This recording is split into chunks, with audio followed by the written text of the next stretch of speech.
It is that time of week again, your new favorite podcast. Maybe your old favorite podcast, depending on how long it's been around.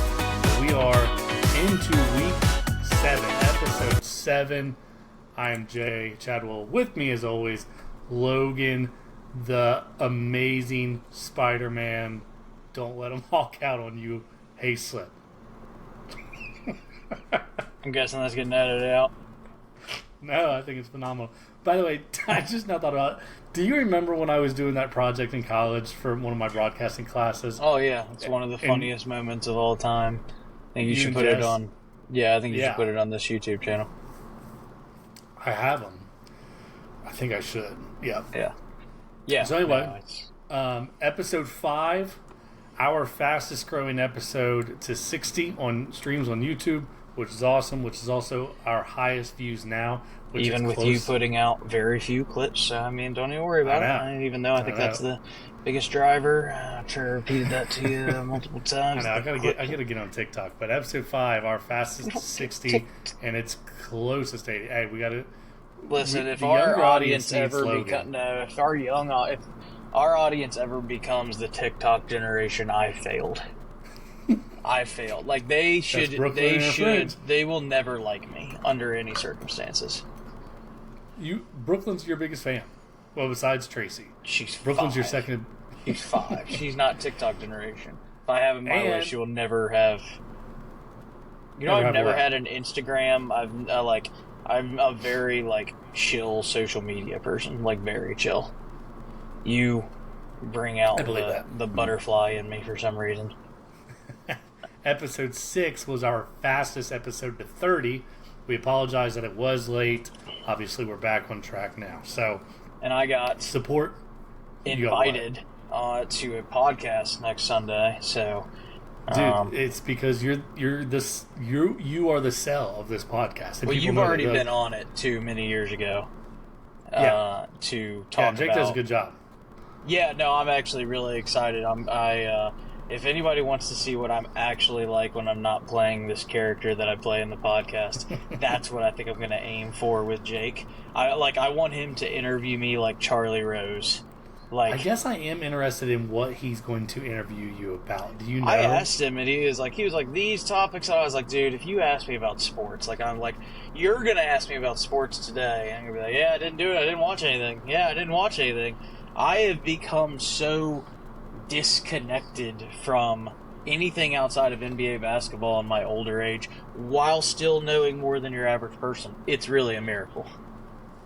Yeah. Do you remember that, I think it was ESPN that had that show that was Take on the Beast? Stump the Schwab, that's what it was. Yep. Yeah. And that's what you're like, because your memory, your recollection of stuff in the past is pretty impressive. So yeah, if only I could have used that brain power for good. You're doing that now. Kinda. Good now. Yeah. Great. It's fantastic. Anyway, we do appreciate the support, but still 80%, Logan, of our listeners are non-subscribers. So we gotta get that subscribe button up. I don't understand. And I changed. I did change the photo too, like you asked me to. It's me. Thank you. I really wish that was also the Spotify photo, because it is. It just hasn't updated yet. All right. So, don't worry, it's coming. You get young Jay and Logan, and really, I would say the beginning of our friendship. That really was the beginning of our friendship, because little do people not know that I despised Jay's soul all throughout high school. I wish bodily harm on him, even though before getting to know him better, he was one of my heroes. So yeah, man, never meet your heroes. Poor judge of character. Never meet your heroes, baby. Yeah. Sports. We'll touch on sports. We'll see if we got it. It's mainly. We spent one summer together. We spent one summer together, and was like, "You want to live together?" That, and then. I mean, Heather lived with us too, and you didn't know Heather. I mean, I knew Heather because we were the same age-ish. She was from Williamsburg, but you didn't know. That was. Isn't she a doctor now? I'm sure she is. She was definitely smarter than. The dumbest thing she ever did was room with us. Room with us, yeah. Yeah. Must have been like a cheap, I don't know because my parents were paying for it, but the rent there must have been cheap. Like something, yeah. It wasn't like over the, like, it was definitely under today. The place was nice for, definitely today. But the place was nice for what we were paying for. What do you think that place costs? Now? Like, oh my gosh. A 3-bedroom now is probably over $2,000. That's insane.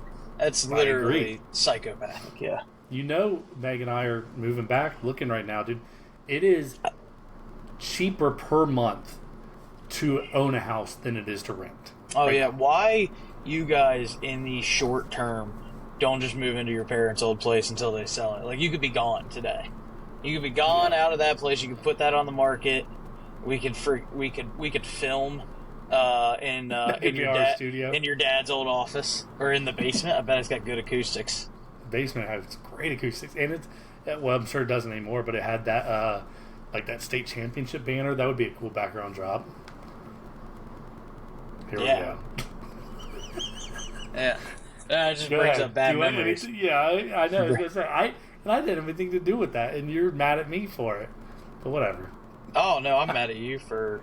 I'm just mad at you for existing during that time. No respect or no, but yeah, he's in that picture for all time, and who, by the way, like I look back on it, like my freshman year might have been my best year. It's pretty sad, but like I came into the year like crazy shape, worked on my game, like was really ready to make my mark, and then once again, to me, like I don't know, like. And again, I haven't been in that situation because you got to think when I was going like at your age, right?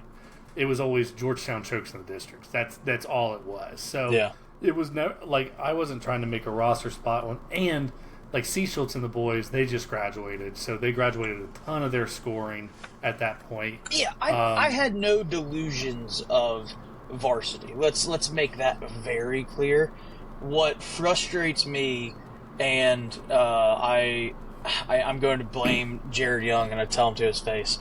The freshman team, would destroy the sophomores every single practice, and none of us started. JV. Minus Jess? Yeah, minus Jess. Like, it was still, like, Corey Marshall was still playing that year. It was, like, me, Corey, Duncan, David. Like, there was enough of us where we would just put it to the JV team. It was, like, Calvin, Smitty, Zach...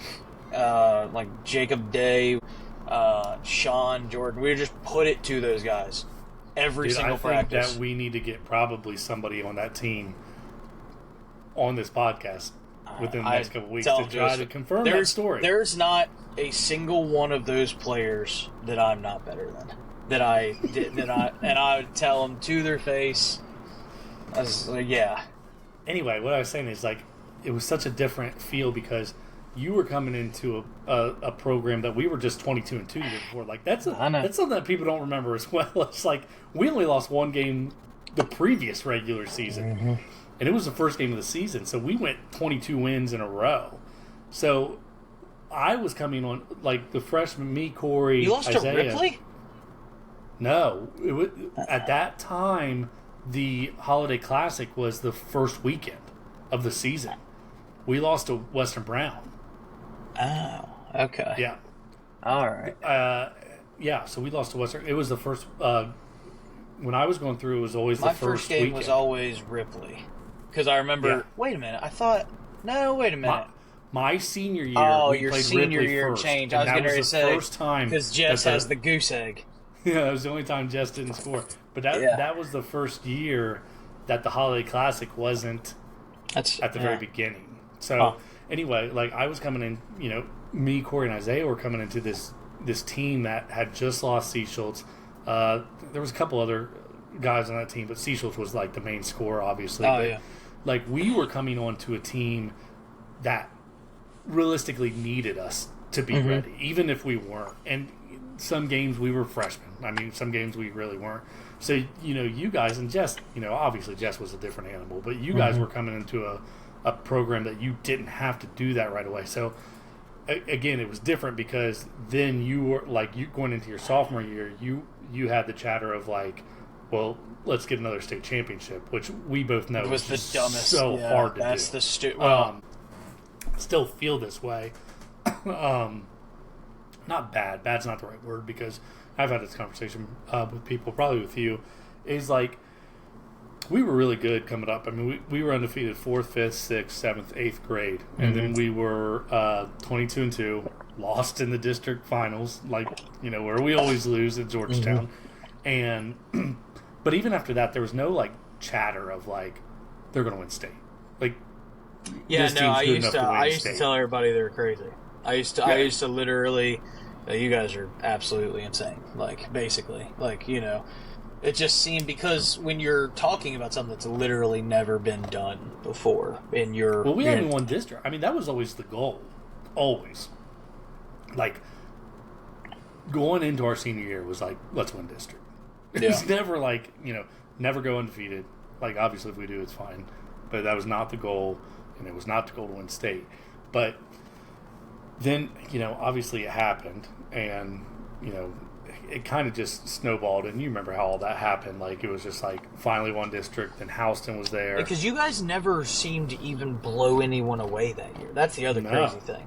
Like, I remember Goshen giving you guys a hell of a game. Blanchester had us beat at our house. Like, yeah, I feel like Eastern played you guys well. No, Eastern did not. Oh, we blew Eastern out that year. But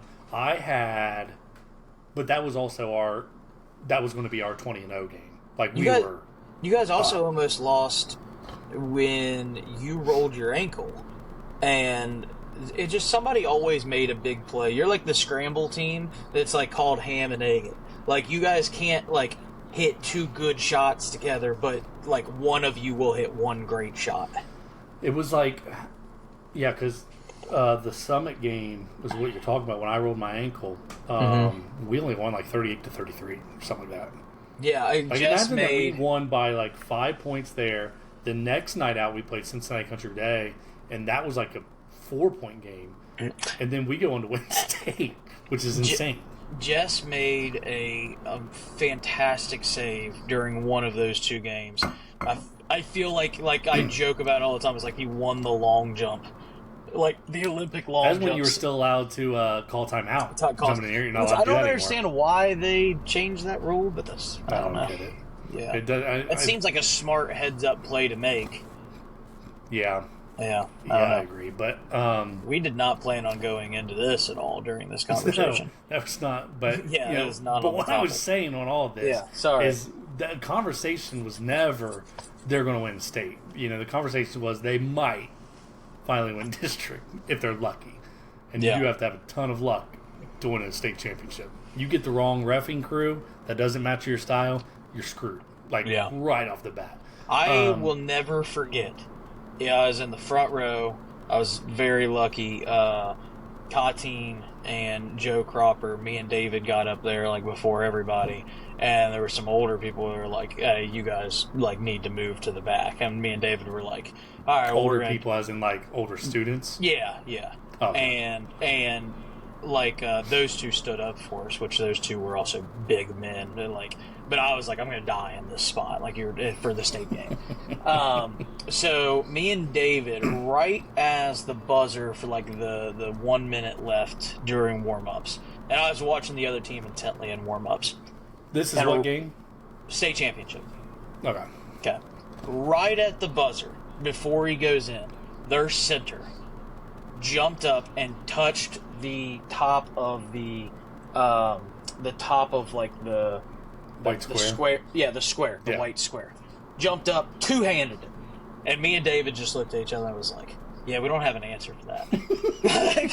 I was like, and what happened, what is amazing to me still about that is you look at them and, you guys were thin too, which, I mean, you only really want to play 8 guys, but you had 6 and a half. 6 and a half. 6. Oh, yeah. Oh, I forgot you only had 6. Yeah, we never went you only had 6. 6. So you were a little skinny, but, all of Underwood's running pays off in that moment.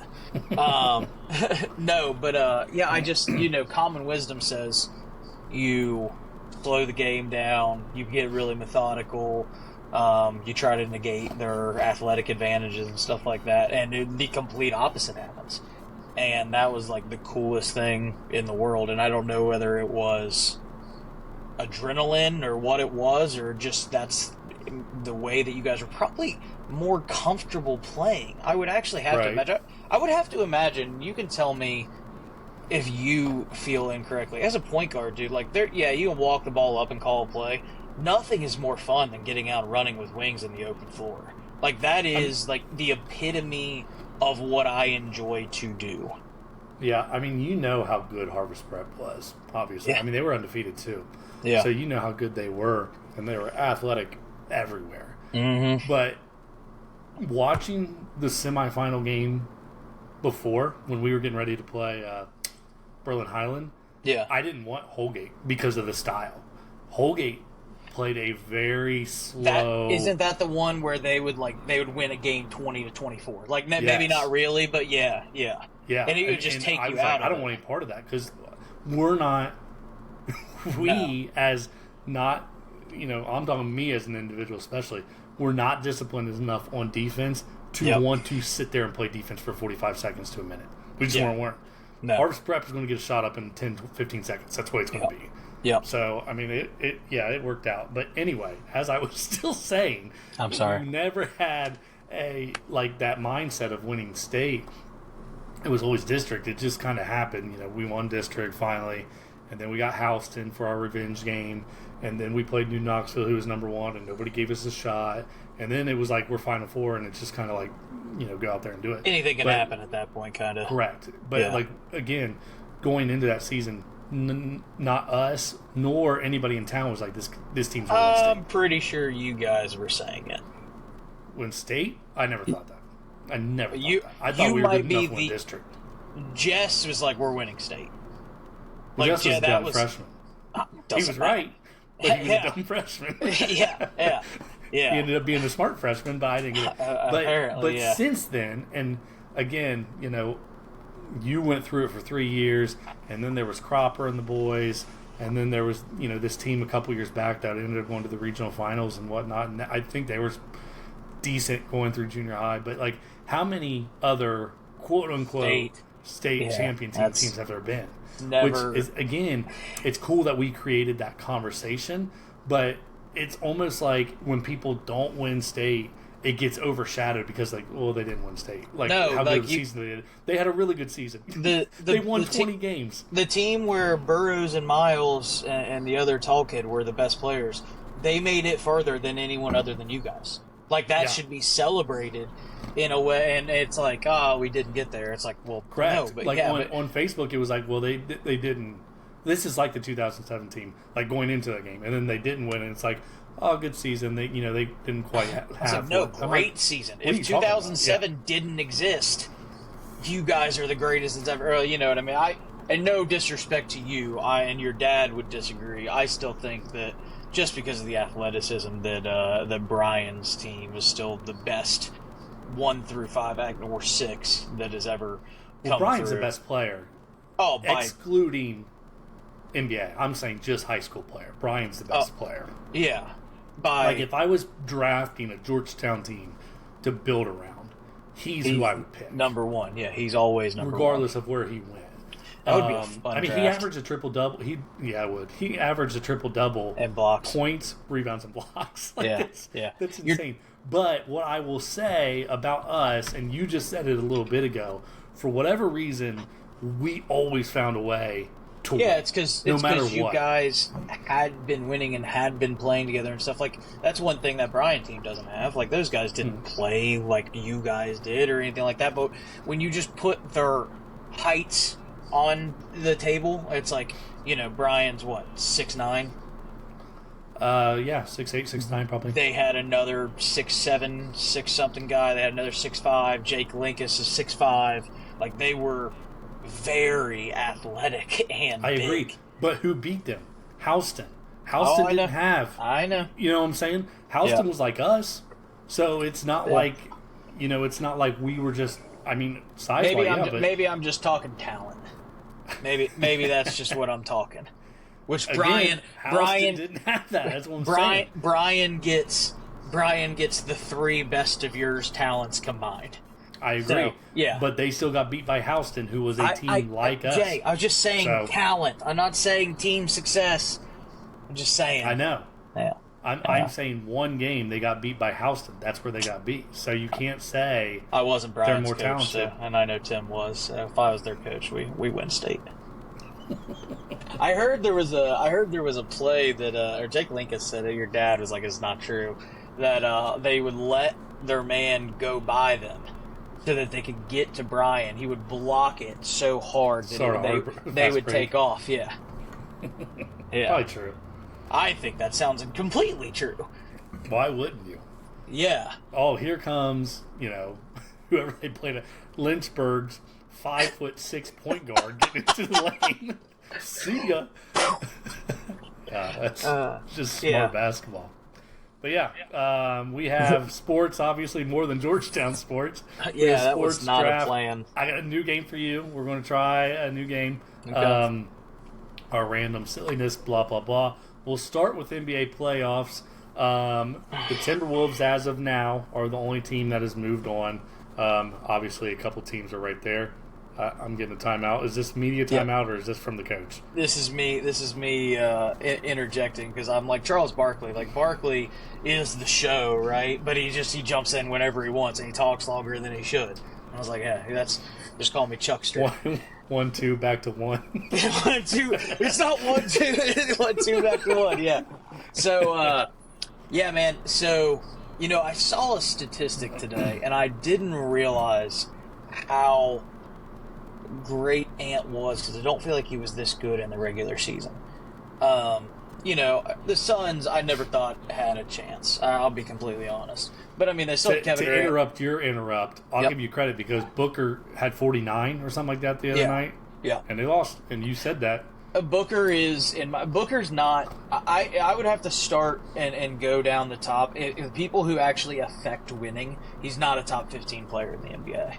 And like I said, I would have to like really examine it and stuff because I can tell you number one is and affecting winning. Yeah, Jokic. By far, it's by not far. even close. I would guess. He's just so unbelievable. It's once again I think he plays better defense than people say just because once again.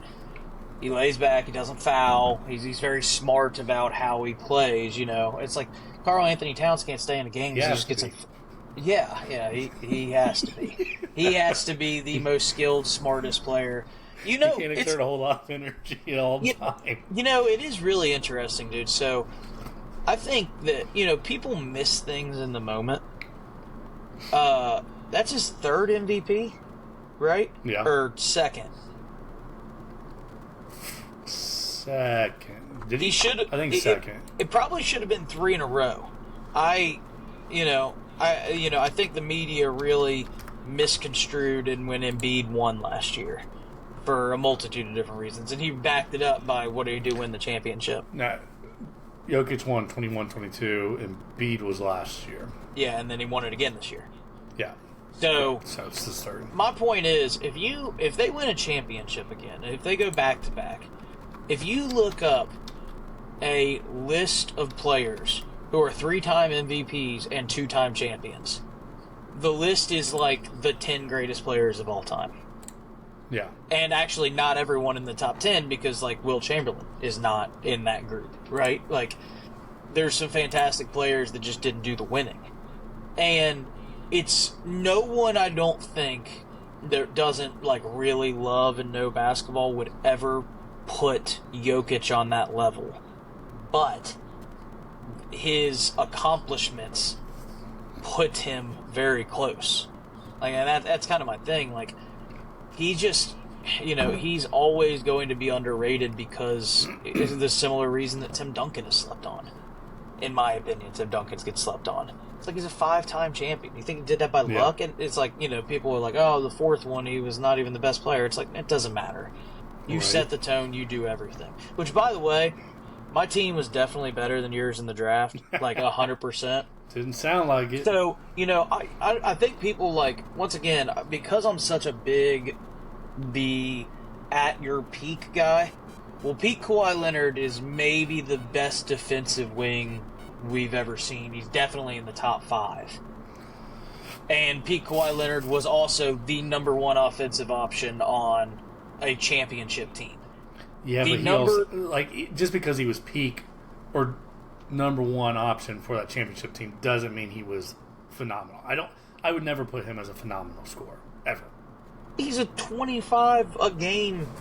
Like that season, he was easily 25 a game. Like with good percentages. But everybody else on our list, their lowest is probably 30. I don't know without looking at it again. No, Magic Johnson is like an 18, yes. 19.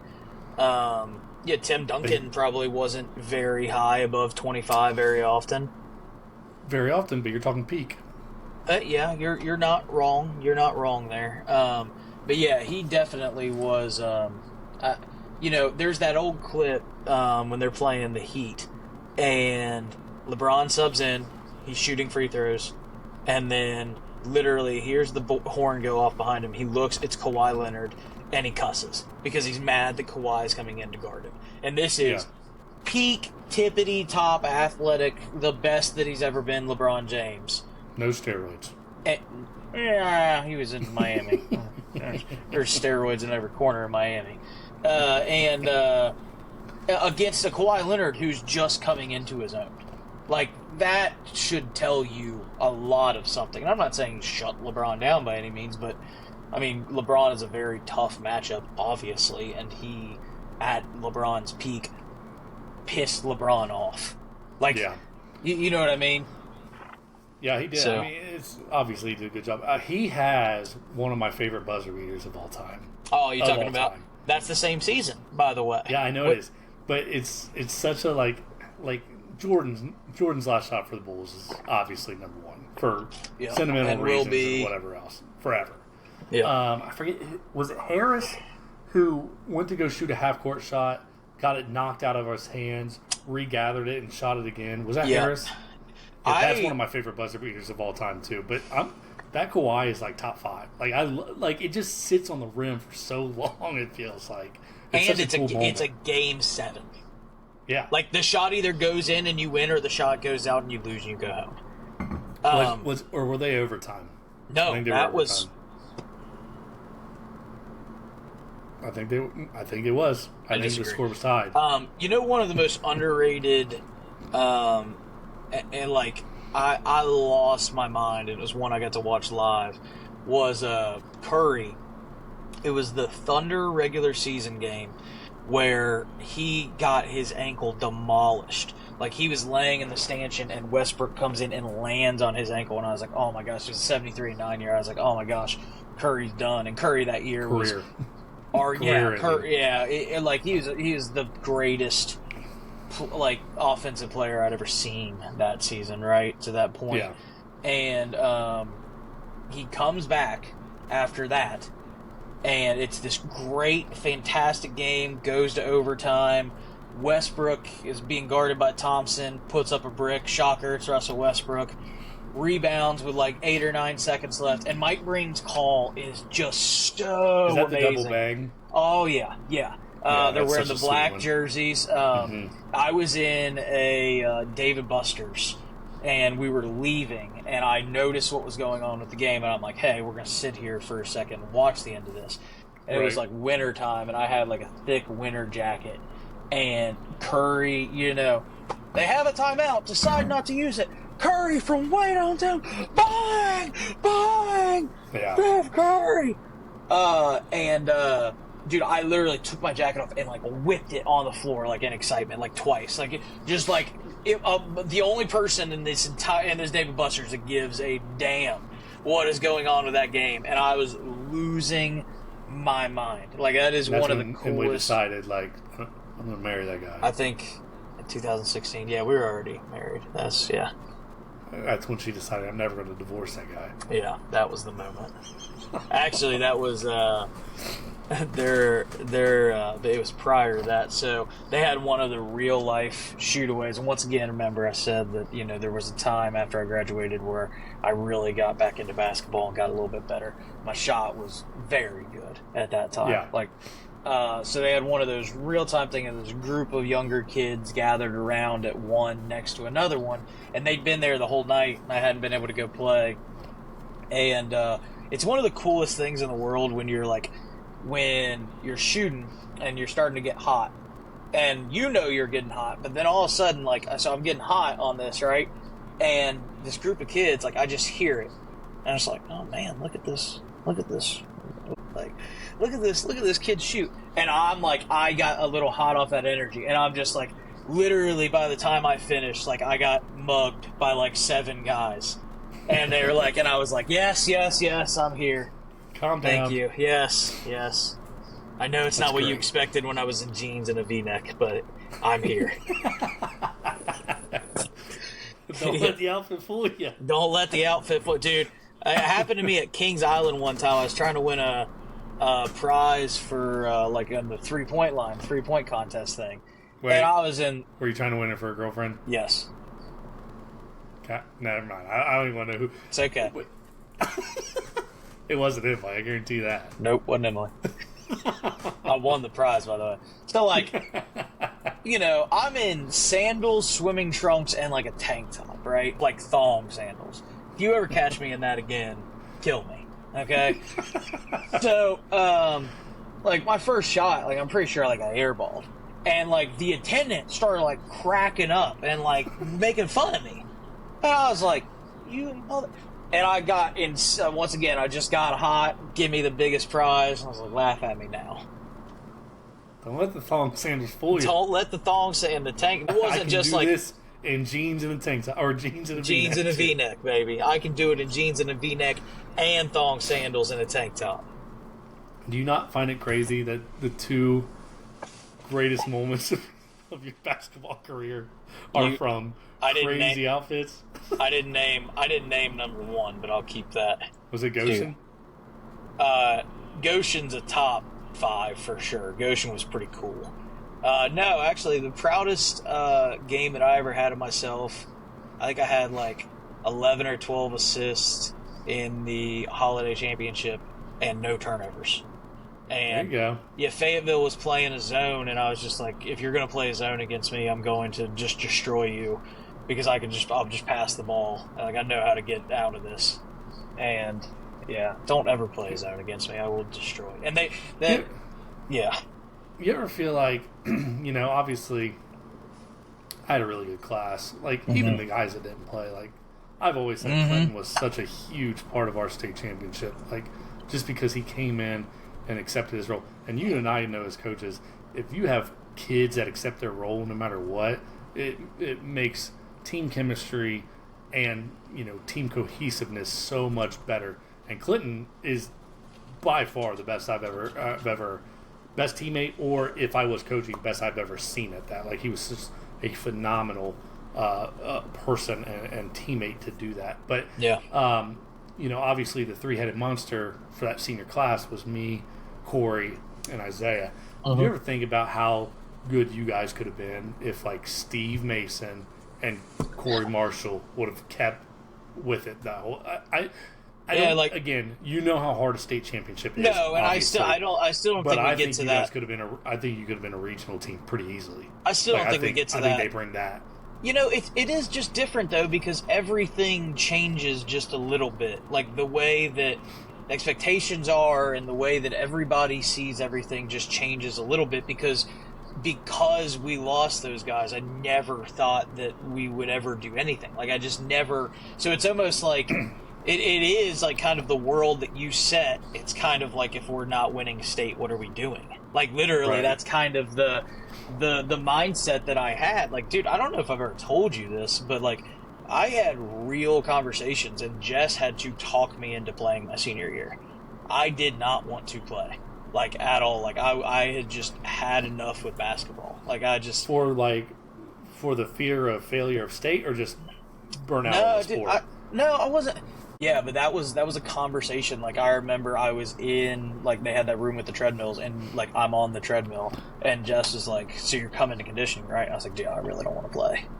Like, I just, like, so, but maybe all of that, to your point, maybe all of that doesn't happen if Steve sticks around, and Corey, maybe it drastically changes everything, because my game fit real well as a fourth or fifth man who didn't need the ball, knock down an open shot. You know what I mean? Just do his role and move on.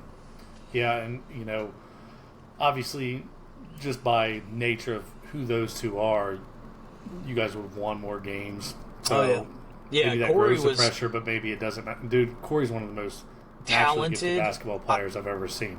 Once again, I'm a sixth grader. I watched him as a sixth grader score 70. It was a real thing that happened.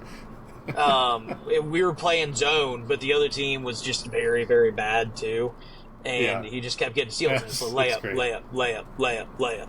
And, Stephen Mason went on to be, 1,500 points and 1,000 rebounds at another school? Very successful, but can you imagine if that was at Georgetown? I mean, he wouldn't have had as much because him and Jess would have shared the ball more, but still, I mean, Corey, me and Isaiah were both 1,000-point scorers. When me and Isaiah graduated, we were 1 and 2 in the history of Georgetown, which is insane with the talent that we've had going on. Mm-hmm. Obviously we've been passed since then. So, and Corey was probably had 800 points. Like, it's not like he was like that far off. Yeah, no, not at all. So there's plenty of shots to go around if you can make it work. And Stevens 1,500 and 1,000 are bumped by more games and longer play in Kentucky. By Kentucky, baby. Yeah, Kentucky. Yeah. So let's pump the. I don't want Steven to listen to this and get too big of a head. Yeah, Steven, you wouldn't have done that. No. You might have got 1,000. You might have. So, do you want to? I mean, we've touched a lot of high school glory days at this point. Do you want to hit your LeBron, or do you want to save that for when he? They're probably they tip off at 10 tonight. Yeah. So well, first of all, he's out next week. I mean, there's no way they stick around until Game 7. No, it's impossible. I would go as far to say, it's like, why are you wasting people's time? Like, why are you tiring the Suns out? Or not the Suns, the Nuggets. So obviously I had a big thing about it the other day, right? Yeah. And kind of like how I find his actions unreasonable. Here's my thing with LeBron fans. And this is, you want to talk about clips. I'm going to keep this to, we're looking at the clock. This is going to be 5 minutes or less. Okay? Mark. Okay. So,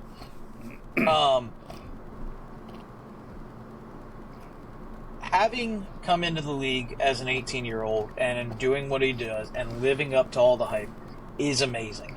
And in my opinion, he's easily the second greatest player of all time. Okay? My problem with LeBron fans in general is that's not enough. He has to be better than Jordan, right? So, a couple things with me, and I told you, this is not a very emotional rant. This is very logical, right? I don't care about longevity. I just do not care about longevity in any way, shape, or form. Unless that longevity is you're continuing to win championships, right? Because you're the first or second best player on the team. And if you're really the GOAT, you're probably going to be the first. And here's my example.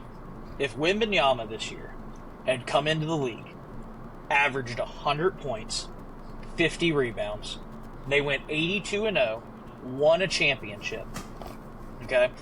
And before the start of next season, he died in a plane accident. He's still the greatest player to ever play. Will did that one season. But he did. A, he averaged 50, and B, they didn't win a championship. I'm being sarcastic. You know what I mean? Yeah. They didn't win a championship. So that's what I'm saying. I'm saying if he's so much, he's literally double as good as the next best person in the league. Because even Jordan at his best is not 2 times better than the next best player in the league. You know what I mean? Like, having him is pretty impossible. Right. So what I'm saying is obviously a joke, but it's my point to emphasize that if that happened, it doesn't matter that he didn't play very long, we can all see with our eyes that's the best thing we've ever seen. Yeah. Right? Okay. So, if you look at Jordan's numbers and you look at the numbers with the Bulls, and people like to throw the Wizards years out, right? If you actually look, Jordan was putting up really good numbers with the Wizards, and then he tore his meniscus and tried and played another 15 games, and his averages plummeted. He was averaging like 25, 5, and 5 after coming back, not playing for several years, and coming back. Also, I love Jordan's attitude of, I want to play every game, which once again is a problem we have in the current NBA, because you never know who's there to see me the first time. Who paid their money to come see me the first time. Kobe obviously, it's that too. Yeah, obviously another fault that I give toward LeBron, right? Which, I mean, he didn't start it. You can argue San Antonio started it, right? Yeah. So I don't blame him, but he doesn't have to sit if he doesn't want to. That's kind of my point. But anyway, if you just focus on the Bulls years, right? He played 11 full seasons. His second year, he broke his foot. And then one season they count against him, and he played like 20 games, and it's the one where he came back, right? He came back from playing baseball. Okay. Yeah. So if you look at his full seasons, 6 championships, his scoring averages are like 33 points a game. His shooting percentages, all advanced stats still point that at his peak. Like if you look at, I saw somebody take the best seasons ever, and they looked at all these things and they assigned it a point value. The top 4 are all Michael Jordan. Yeah. Like it's like statistics still say, except cumulative stats, which are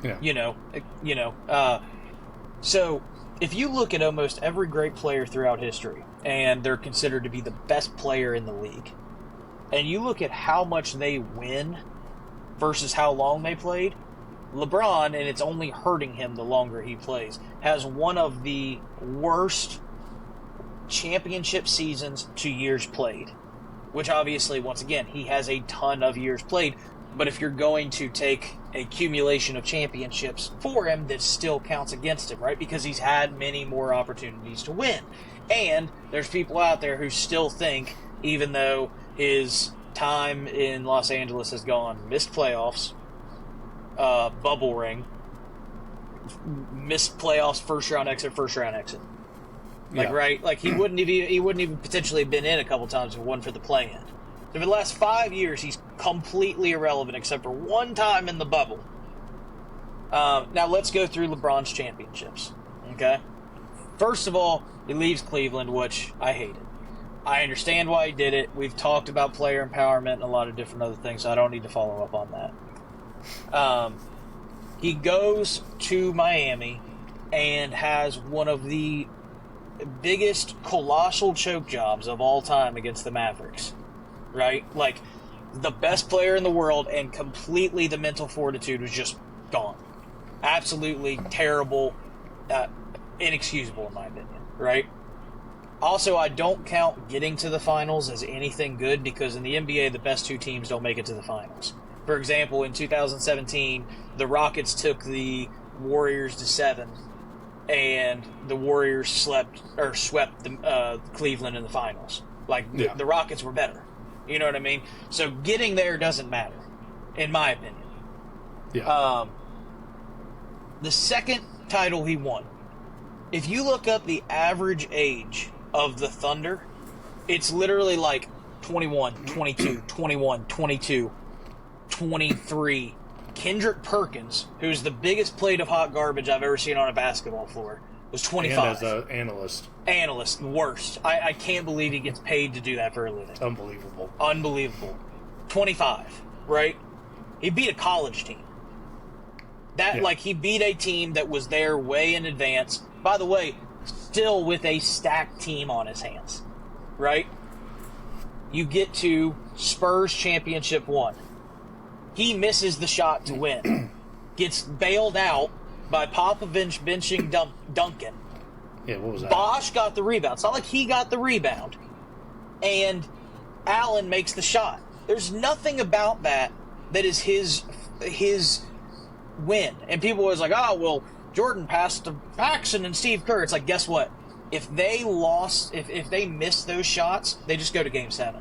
If Ray Allen misses that shot, the series is over. So just saying that if Paxson and Kerr missed those shots, that doesn't mean that Jordan still wouldn't have won a championship. Yeah. So, I mean, so far you've got beat a college team that was really not ready. And, I mean, Jordan's first championship was against Magic Johnson in his prime. And then you got Ray Allen saved him. You get to championship 3, which is what? The 2016 Cavs. Correct. Bogut breaks his leg.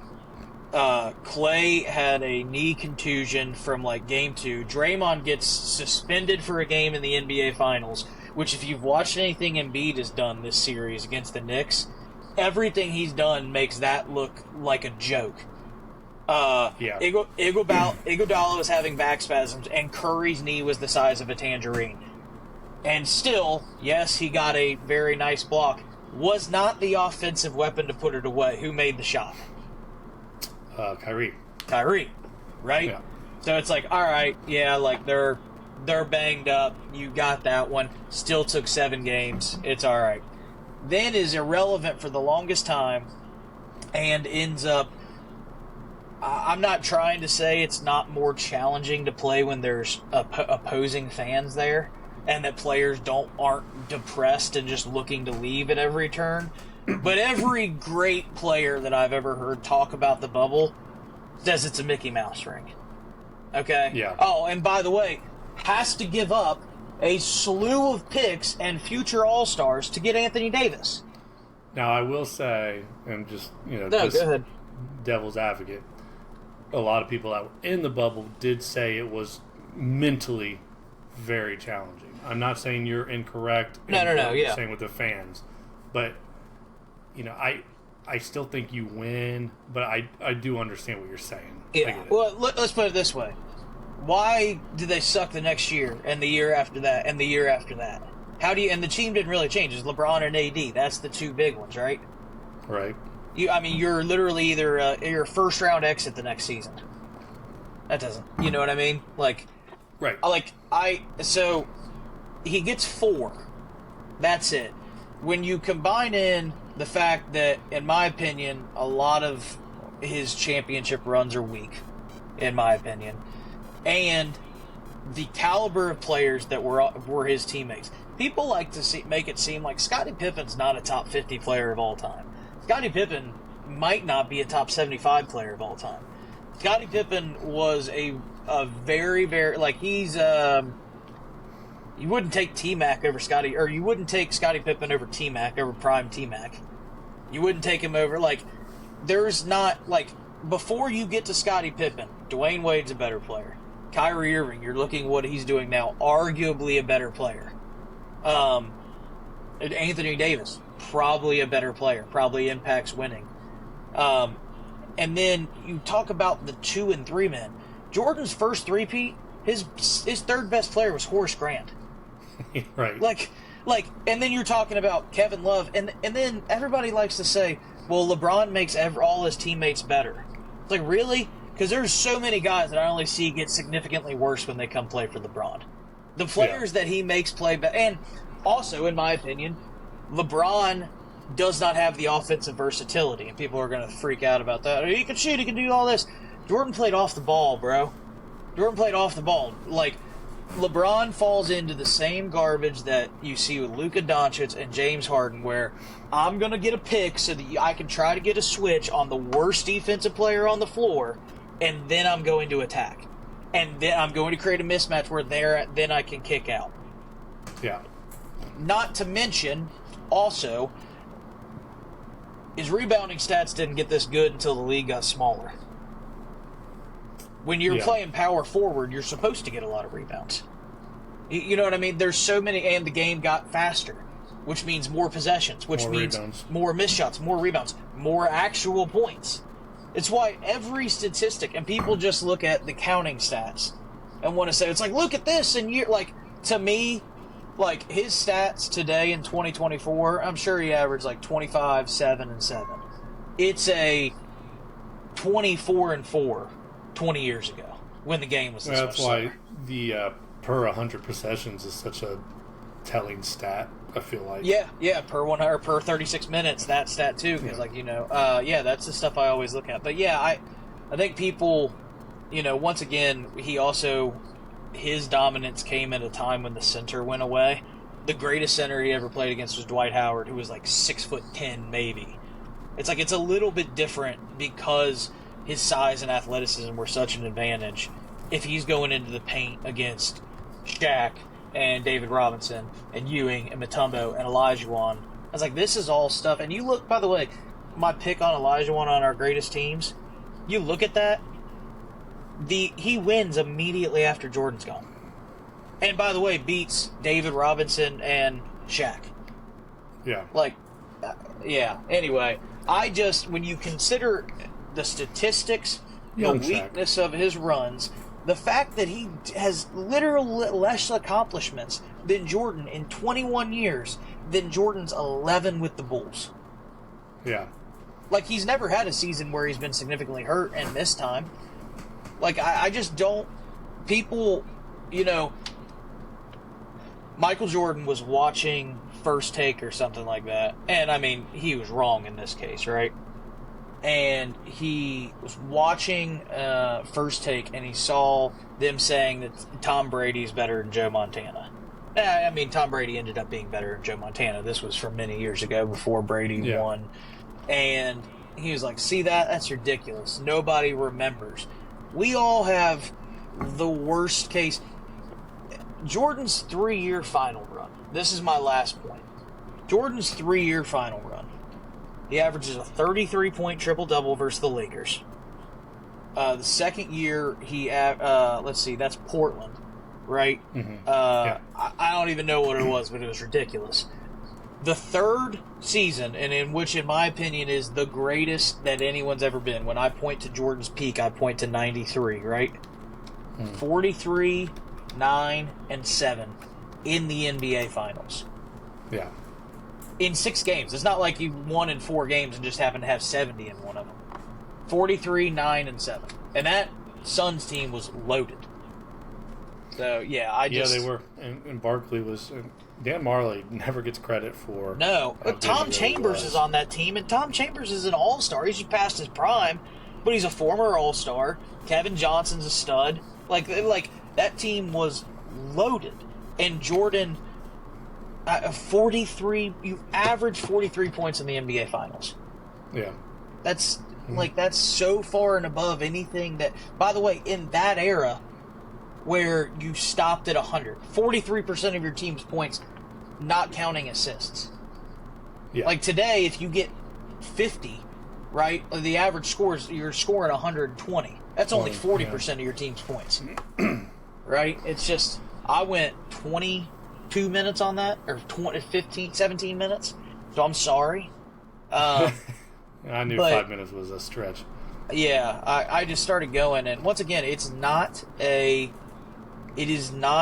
emotional response. I'm not, obviously, athletes today and the 4 through 8 players on NBA teams are significantly better than the 4 through 8 during Jordan's eras. The stars, though, I believe, are all right around the same level. I agree. Yeah. That's what... I mean, this is obviously a very different take on that, but, JV girls basketball is a dying sport right now in the high school level. And people talk about, the girls basketball as a whole is dying. And I'm like, it's really not. It's almost getting better. Not even the Caitlin Clarkson and Angel Reese's, just the high school kids are so good now. But yes, it's only the top 3 or 4 kids opposed to your 1 through 10 for the high school girls basketball team is all the same. So JV's the different. But I get it. So we've teased the LeBron Logan take for a while, so now it's out there. So I could get much, much, much more I think emotional. we need to bring somebody on to debate you, Jordan. I'm very completely pro LeBron person. Yeah, the problem is, and this is the problem because I've had these debates with people, right? Here's the problem. I'm going to continue to throw statistics in your face. And those statistics, the only statistics that somebody can give me to say LeBron is better is because he has played so much longer. All right, so the NFL draft concluded this weekend. Kind of just very briefly, since we spent a lot of our time on glory days, and the 5-minute LeBron went to a 20-minute LeBron. That happens. I'll ask you a yes or no question about the Bengals, but kind of, did you have any teams that kind of stuck out on you for the NFL draft? Yeah, what are the Falcons doing?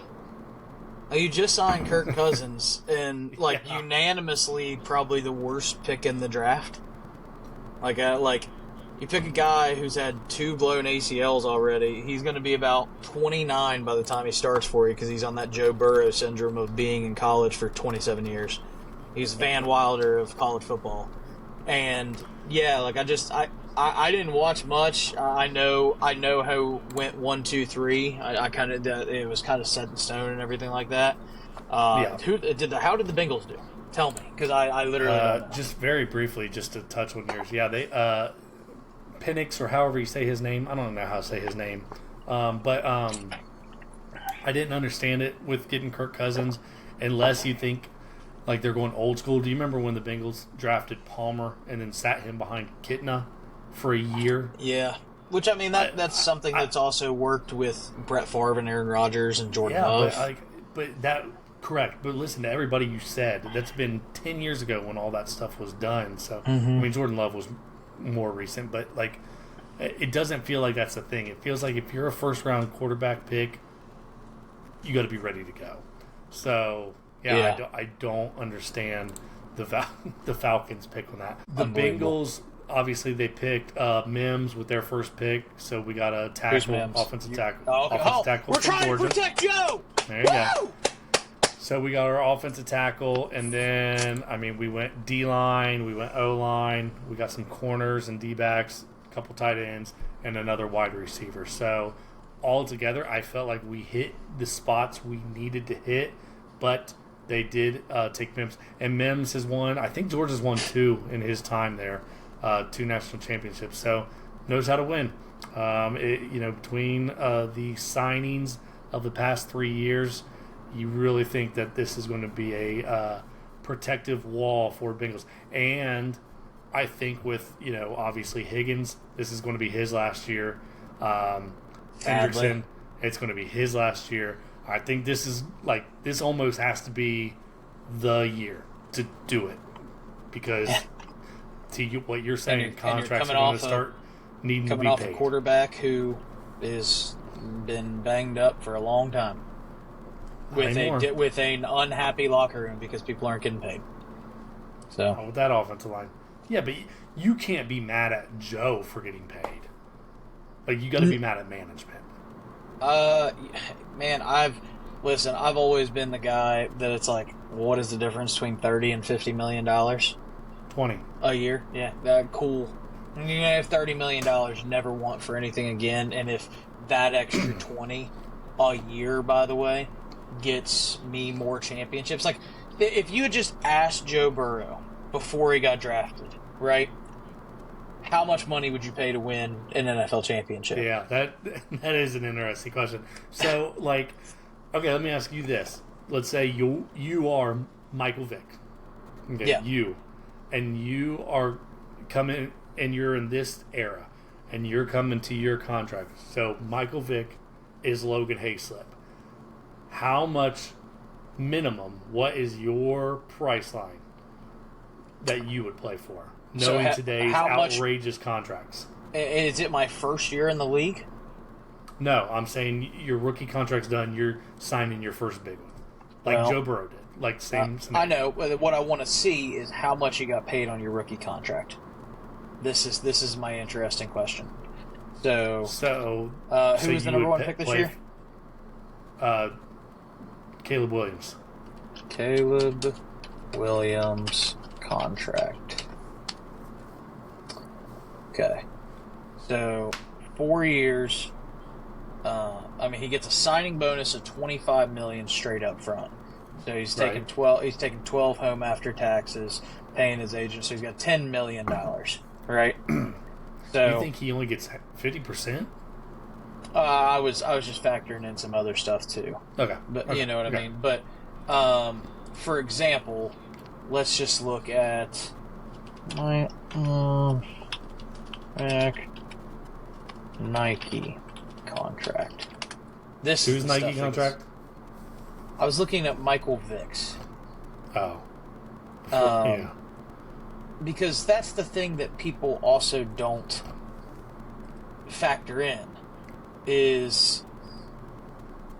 Okay. I know you're not on social media like me, but like, how many people were like, why would Caitlin Clark go to the WNBA? Like, it's like the money's not as good as she's making in NIL. Oh no, I'm winning. And I'm like, you don't think she's going to get endorsement deals? Like, her shoe contract. Her shoe contract was how much with Nike? Yeah, like 4 years for $28 million, and she gets a signature shoe. All right, so let's assume that Michael Vick had that good of a contract. Okay. Right. So you make $10 million, and then $10 million after taxes after you pay your agent, and then 28 in your. And let's just say you get it all up front, just to because it's been 4 years anyway, so. So another 17 a year. So you've got after 4 years you've got $20 million, right? Yeah. So you buy a $2 million house, you buy your parents a $2 million house, you spend $8 million on fun, right? Like just whatever, and then 10 you just put in the bank, which is growing at 10% year over year. So you're making $1 million every year on that, and everything in your life is paid off, right? How much does Patrick Mahomes make? That's a good question. So you're saying you would continue being the best quarterback, you would continue to play at a rookie contract rate? Maybe not rookie, but for example, 2024, Mahomes' cap hit is his average salary is $45 million, right? Yeah. I'll take 25. I'll take 25. I don't care. So I guess the question is, how much does $20 million buy you, teammate wise?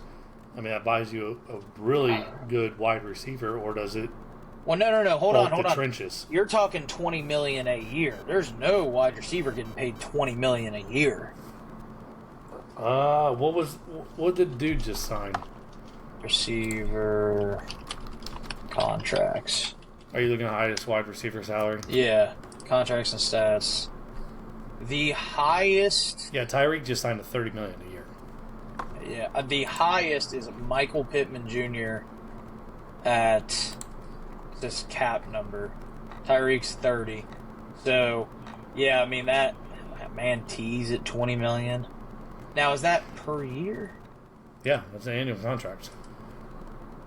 Average salary per year. Hold on. So that's what I'm saying. The game's changed. Timeout. Yeah, so you're right. It is a little bit different. But last year in 2023, the highest was Amari Cooper at 23.7. So it's changing now, right? Yeah. It's changing significantly. And that is, by the way, T. Higgins' new deal, right? So last year, T. Higgins 2023. Yeah, that's his franchise tag. Yeah, which elevates it significantly. He was making $3 million. And by the way, here's the other thing: as a precedence, when you do that as a leader, and another guy, it's like, hey T, I need you to take 18 instead of 22. Like, or what do you want? Like, right? Like, it's once again, Tom Brady did it. Tom Brady did that a lot throughout his career. Tim Duncan did it. Two of the greatest winners of all time. And I'm just saying, it's like, to me, the winning will bring more money. The winning will bring more endorsements. The winning will bring more everything. Tom Brady never has to pay for a drink or a meal in Boston, Massachusetts, as long as he lives. Ever. And a car rental. He never has to pay for car rental. Nothing. He could go to a hotel. He probably doesn't have to pay for the hotel. I don't know if he's in. You get the joke with Hertz, right? He's Hertz. That's his big commercial now. It's Hertz. Hertz car rental. It obviously went over your head. Yeah, it did. I didn't know that was his new big thing. Oh, but that's my point. And once again, I've never been in a position to turn that down. But I said the same thing with Live Golf.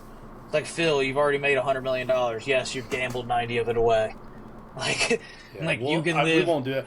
We'll get into golf next week because I just wanted to live and stuff. But this was an off week for everybody, so it's not really a big deal. We don't have to hit on it this Rory week. McIlroy winning that 4-ball. There you go. So draft. Since I'm killing you right now, I'm back to winning. Oh, bullcrap.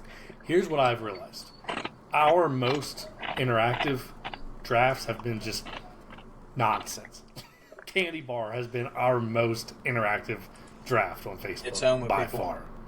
So that's what I'm saying. So this week we're doing best, in our opinion, not grossing, not critics' ratings, our favorite sit down on the couch Will Ferrell movies. That is going to be our draft this week. What are we doing? 5 each? We got to do 5 each. Okay. I think. So, what level is of star? He's the star? Like no cameo. Like Wedding Crashers, no. That's cameo. So, but old school, yes. Yes. Okay. What was the internship, which was again Vince Vaughn and Owen Wilson? I didn't even know. I've never watched that from start to finish. Really? Did you like that? It's a really funny movie. All right. So we'll do Will Ferrell movies. These are my favorites, by the way. These are not. I understand that some of these are more liked by the outside. I don't care. See, I think Will Ferrell movies though is a very I've never heard somebody say, yeah, I kind of enjoy Will Ferrell. You either really like Will Ferrell movies or you hate Will Ferrell movies. There's one Will Ferrell movie that if it gets picked will get picked by you that everyone loves that it doesn't mean anything to me. But that's what I'm saying. Nobody's like, I kind of like that movie. That's, kind of. Yeah, but I like everything else Will Ferrell. That's my thing. But you don't kind of. That's what I'm saying. Right. We're not going to get people that are commenting on this that are like, well, I kind of like Will Ferrell, so I'll participate in the comment section. We're going to get true fans. So this is really going to make us up our game. Let's do this. How do you want to do first pick today? We can't do rock, paper, scissors. Dude, I saw the playback and I saw so what you funny. saw. It really so I am frustrating. delayed. So frustrating. That was But I terrible. swear, in the moment, I was not. I was listening to your voice. I was going with it. Do you want me? Are you tape delaying the Lakers and Nuggets? Do you care? Oh, are you talking about the score right now? No, I don't care. Yeah. Okay, even or odd right now? Odd. 9. You get the first pick, or do you want to defer? I would like the first pick. Okay. Simple. Step Brothers. First pick's easy. No, Step Brothers. Yeah. And right away you're in front because Step Brothers is the There's correct another answer. great pick that could have been had there, in my opinion, but Yeah, but that's Step just Brothers. Robert better not get in my face. that's such a quotable movie, is the thing on it. I was watching Cops. See, why are you so sweaty? I think that there is I think there's a movie that I really like that I don't think you enjoy, so I'm going to let it slide. There's only one that I don't, so it's like if you either know me or you don't. Well, that makes me believe it's Elf, which scares me because Elf is such a necessary pick, but that's not what I think it is. See, I'm thinking quotes. Where are my quotes? I think my first pick has to be Old School. Okay. You're my boy, Blue. Yeah. Okay. I mean, it's not bad. It's not bad. Blue, you think I want to see you die here tonight? My eyes. Dude, and then when we're all streaking. Who's streaking? Everybody. From the quad to the gymnasium. They're coming. I like your green hat. Snoop Dogg. I forgot Snoop Dogg was in that movie. You telling me who did this, I'll kill you. Just kidding. Well, I'm back for dinner. Oh, man. Old school. Yeah, he's got so many good lines on that. Dude, I don't want Elf to get away if that's not what you're thinking. So I'm That's going. my pick. I'm going. It's my pick. It's my pick. Oh, it's my okay, pick. okay, Don't say right. it. You're gonna lose it. Gosh. Oh, it scares me so much. It's either Elf or Anchorman right here. I don't know which way to go because maybe Anchorman's not what you like. Because you said a lot of people like it. I think I gotta go Elf. I have to go Elf because Elf is such a good Christmas music. You Anchorman? No. I could care less about Elf. Christmas movies are overrated. Elf is the one that's like, I actually don't know that I've ever watched it from start to finish. Can't make it through. Good, so boring. So good. So boring. So I get 2? Yeah. Oh. Well, then I'm making my second pick. If you pick the one I want, I'm really going to be sad. The Other Guys. Dang it. The Other Guys might be my actual number 1. It is so underrated. Dude, just the stupidest scenes in that you never think of as one of the best scenes is one of the funniest things I've ever seen. In the bar. That's exactly where I was going! Yeah! He was like, hold on, it's my turn. I run my car to Karen. Dude, it's so good. That's literally, I'm so happy that we were just in sync on that. That's literally right where I was going. Because Mark Wahlberg's like, oh gosh, here we go. Like, yeah. And then him going back and forth with the grandma saying all the just nonsense. Yeah. And him just like the hot chicks liking him throughout the whole movie. Yeah. He's like, what's up with you hot chicks? To my wife. It's like 20 miles. They're running this entire time. Dude, that's such an underrated movie. There's a darkness inside of me. It wants to walk around. I would have taken walking around. I thought Other Guys was what you were going to say. Other Guys is so phenomenal. Did you yell America when you slammed on the accelerator? America. It is Ford. What is it? What does he have? Ford Prius. Prius. And they're crashed, and the first thing the cop goes like, "Prius, huh? How's the gas mileage?" the dude that keeps on bribing them. It's another bribe. Dude, it's so... Michael Keaton was like, hey, don't go chasing waterfalls. It's like, it's a TLC reference. It's not even funny anymore. What are you talking about? What are you talking about? Dude, it's, there's literally... that's a phenomenal movie. We didn't even mention, like, maybe the best part of that, which is the Tuna and the Lion. Tuna and the Lion is hilarious. That work out like you think it did? Nope. Man, I'm so mad. Like, you got the best 2 Will Ferrell movies. I'm in such trouble. I gotta bring it the last 3 picks. Old school could have slid for a while. You messed up on that one. Nah, old school's good. Yeah, I feel like if I don't take Anchorman here, that you have to. Yeah. I mean, it's just so very funny. I'm in a glass case of emotion. Oh, I actually may be the most quotable. I agree. No touching of the hair or face. Go F yourself, San Diego. There's... am I going to do about... I don't speak Spanish.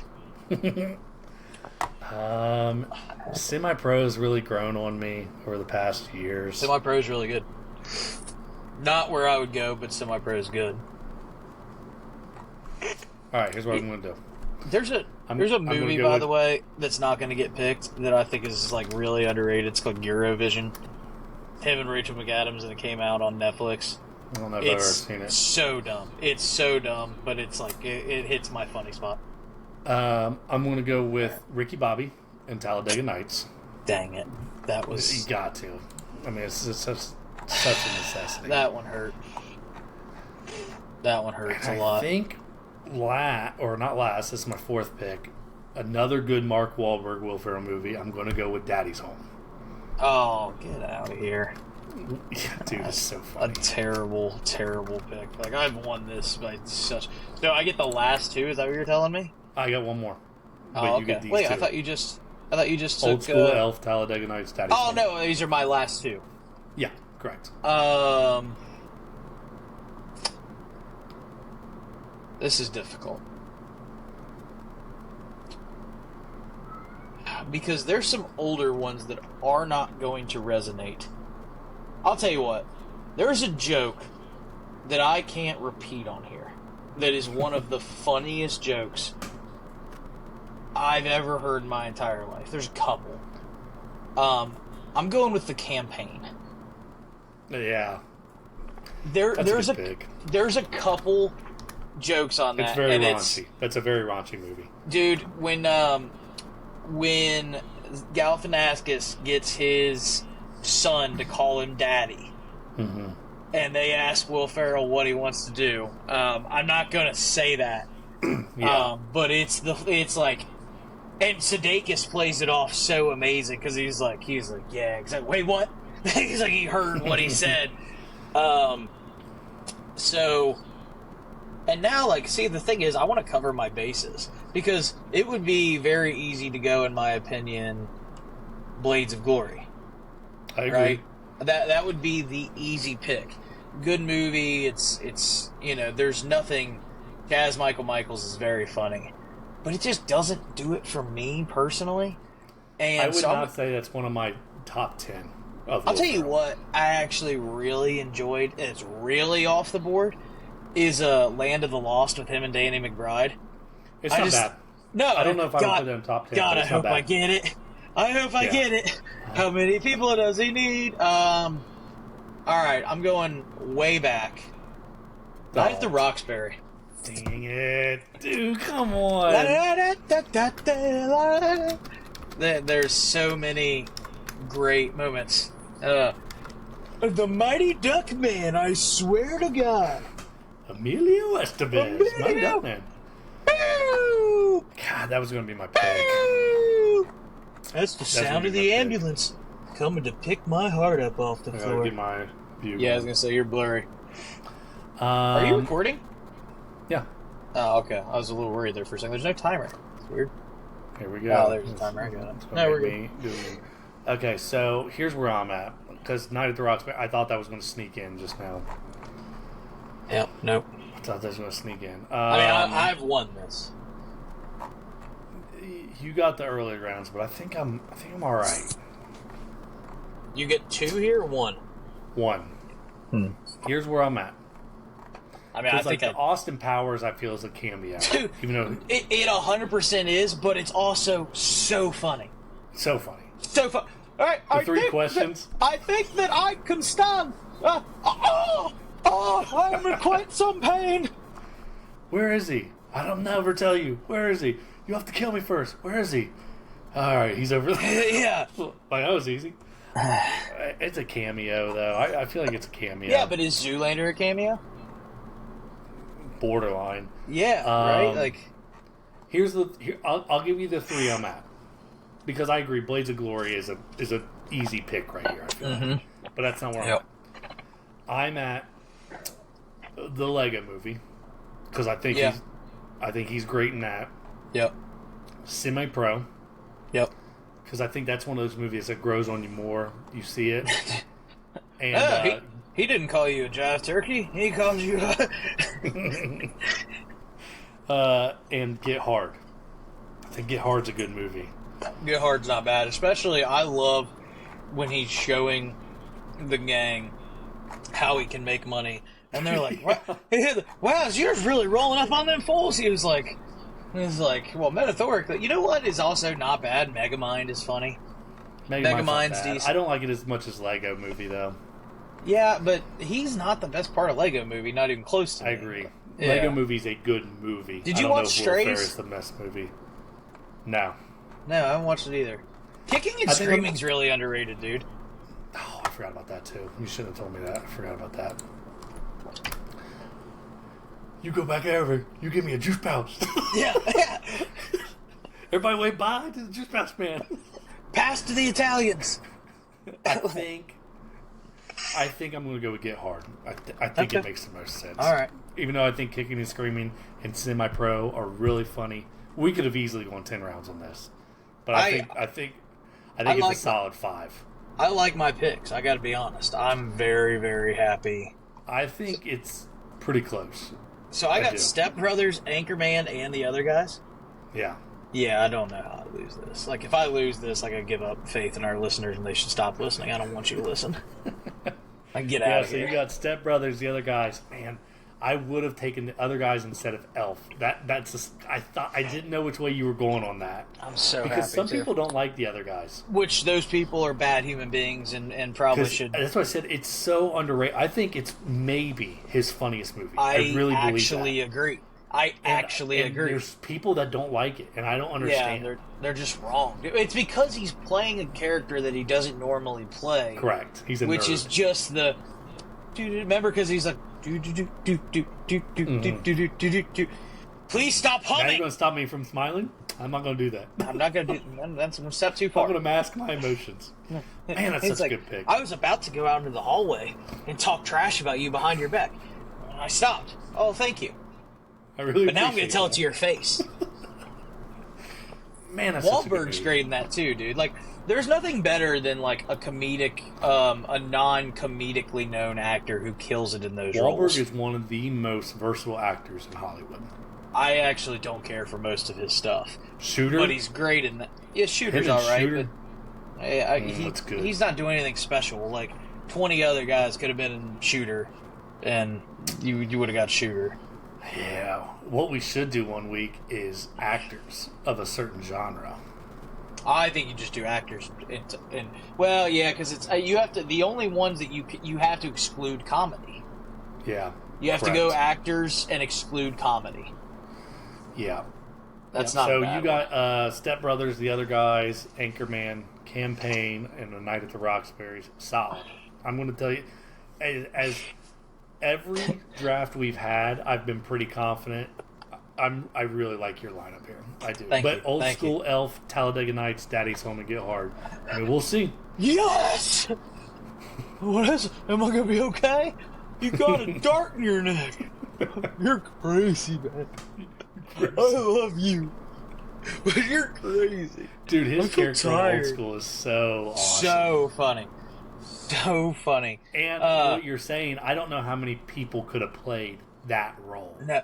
Like, Yay! he was a perfect cast. Yay, Max! It's got 5 speeds. The gift of the re-gifting. Dude, to me, like, it's hilarious, the debate thing. The powers of economics. I blacked out. Yeah. Or, it's still so locker room. We can't have anybody freak out there. Yeah. In his whitey tighties. It's just like he loves that physical type of comedy. After being burnt. Yeah, he's all red. Yeah. Oh, my gosh. Oh, that's so good. Yeah, like, I think I picked Step Brothers. I think I betrayed myself because I like the other guys better than Step Brothers. But I know Step Brothers is the right choice. The one it's that, the correct choice. When people think Will Ferrell, they think Step Brothers. So you couldn't let that slide. I'm going to do what any responsible adult would do. I'm going to get a job at Enterprise Rent-A-Car. Because they let you be your own boss. Gosh, man. Yeah, no, I can't. We're going to Home Depot tomorrow. Got a nice little Saturday. Yeah. Got a nice little Saturday. Going to Home Depot. I'm going to do one. I don't know if there's enough time. And then when he does it, he's taking a few and he comes out and Snoop a loop. Bring your friend. Oh, gosh. Yeah. So I mean, Will Ferrell comedies are probably the most quoted in Hollywood. Yeah, he does the ribbon dance too in that. In Old School. Yeah. It's just like, dude, with Vince Vaughn in that, when he's doing the gymnastics, which is insanely over with the cigarette. Yeah. Still holding. Vince Vaughn is really underrated, dude. Vince Vaughn is top notch for me, which, by the way, in Anchorman, that's one thing I have in Anchorman. I have everybody who puts a good line or two in. Steve Carell. Steve Carell, yeah. Yeah, he's a... Where'd you get those clothes? The toilet store? So even the guy that can't think said something. Right? Man, that really got out of hand. That escalated quickly. Mr. Burgundy, you have a... I had to stop. I really would have taken Elf no matter what, but I would have let it slide down. I would have got the other guys, and then I would have got Night at the Roxbury's. That would have changed everything. Elf doesn't crack my top 10. Yeah, but that's that's a very specific comedy too. It's a Christmas comedy. Hot take: Christmas movies are overrated in general. The Grinch, Jim Carrey. So that I love. Home Alone 2 is better than Home Alone 1, and I will fight to the death on this. See, I'm not really a Home Alone fan either, though. Dude, Home Alone 2 has maybe the scene of a movie that made me laugh the hardest. Which one? Dude, when he's throwing the bricks down, and he just keeps hitting Marv. Or is it no? Yeah, he just keeps hitting Marv. Yeah, Marv. And then he's, you got any more? And he shakes his head no. And Marv's dead, basically, right? Marv's dead. And he sees him holding it above, and Harry's not looking. Oh. Yeah. And he jumps right at the last minute and gets nailed. Dude, that's the same sound he makes when he gets electrocuted in the first one, too, though. No, that's the second one, buddy. He gets electrocuted in the second. Oh, does he? Yeah, that's the second, dude. I haven't watched this in the second has by far the best traps. I think the stuff with the hotel workers is fantastic. Like, the second is, hey, we had a president in that movie. Like, the first one didn't have that. It did not. Yeah. Good draft. Good draft. I got a new game here. I was going to say, we're not done, are we? We're close. This is called Logan X3. Logan X3. Okay, I'm so scared. You did not prep me for this at all, so this is... No, I can't. It's not a game I can prep you for. Okay. So, what this means is, it's you guessing. So, It's a little different spin on the top 10 that we've done in the past. Okay. So, I'm going to give you a subject to guess. So, the X is a variable of how many you have to get correct. So, today it's going to be 7. So the X equals 7 tonight. Okay. And then the 3 is the 3 strikes you get, and then you're out. Okay. So you don't get unlimited guesses. Do I get to pick my topic, or do you have a topic in mind? No, I got a topic. Dude, all right. Why would you get to pick your own topic? That's a good point. What's my middle name? Oh, Jacob. I got it. Okay. Yeah, I think I would have a little bit more entertainment value than that, but whatever. Okay. What's your middle name? It's Jacob. You think that's more entertaining than what I just said?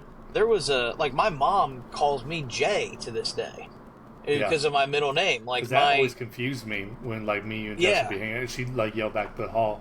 I'm like, why is your mom yelling? What did I do? Why am I in trouble? Yeah, it's so it's whatever it fits, I suppose. Dude, my grandma calls me Jacob. Whoa, I just now realized this. Sorry, I just had me or whatever. Before we get into the new game, we haven't done fatherly advice of the day yet. All right, let's knock it out. We got to do that. Okay. People want to know what makes Logan a great father, and so far you're batting 100. 100%. Now, I edited pissing everybody off. I edited it in a way it doesn't make it seem like you're batting 100, but you're batting 100. Don't worry about it. Okay. So recently, I've had to deal with not exactly this, kind of this. You had to deal with it this fall. Okay, so we took Willow to preschool. Mm-hmm. I had to do drop off. First off, it's terrible for me. I had to do drop off.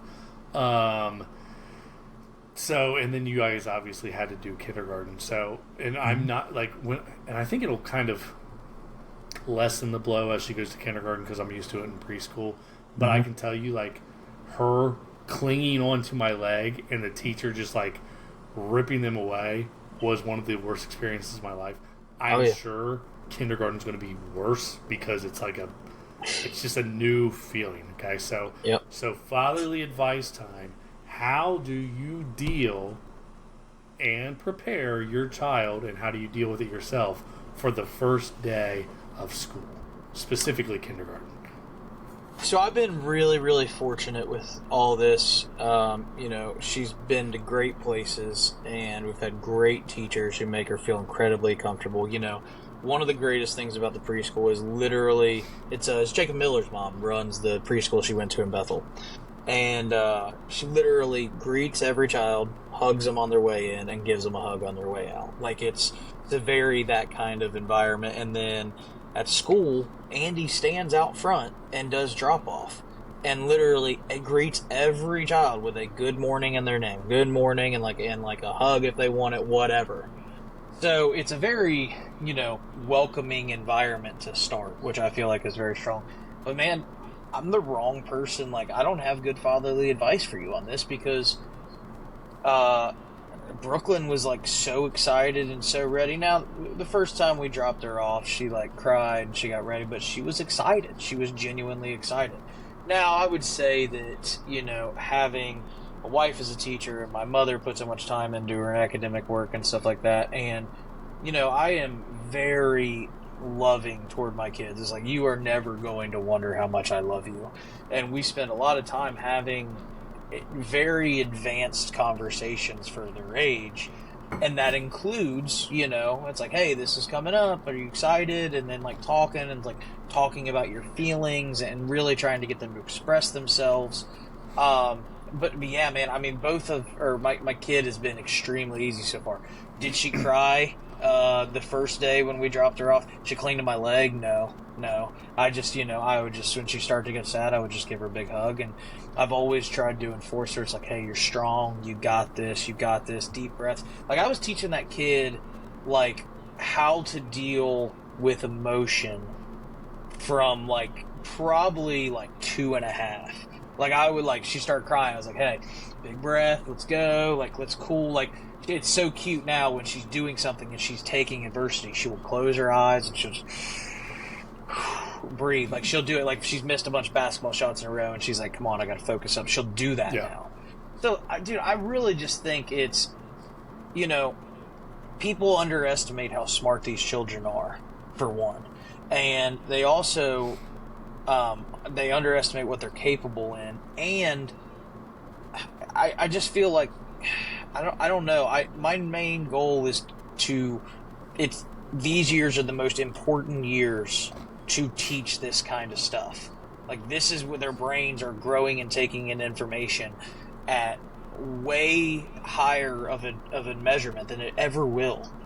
So it's like, I was never afraid to just pack stuff that is not fun into my child from a very early age. And once again, dude, like, without Emily, we'd all be dead. Like, we would all have died a long time ago. Like, without my mother and Emily, we would all have died.